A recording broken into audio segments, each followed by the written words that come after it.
Ni kweli kaka, mimi na mke wangu tunatumia simu moja. Lakini swala la kuchukua kuomba line ya mke wangu uweke kwako, hilo swala sijaliafiki kabisa. Tunaelewana? Lakini mkeo amekwambia kama mamake ana matatizo na anahitaji kuwasiliana naye kila muda ili ajue nini ambacho kinaendelea. Na ndio maana mimi nilifanya hivyo, si kwa ubaya, ni kwa lengo zuri tu.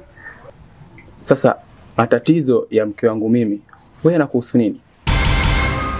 Na kama mimi na mke wangu tuna matatizo yetu, mimi sina mmalizaji wa matatizo. Yaani masuala ya mke wangu naomba uniachie mimi. Mimi ndo nitamalizana na mke wangu. Wewe ukitaka tuishi vizuri humu ndani kaka, nikukaribisha tuishi kwa amani na furaha ziendelee. Acha kufuatilia mambo ya kwangu mimi na mke wangu. Tutafika pabaya kabisa. Nimekuelewa, basi utanisamehe kwa hilo.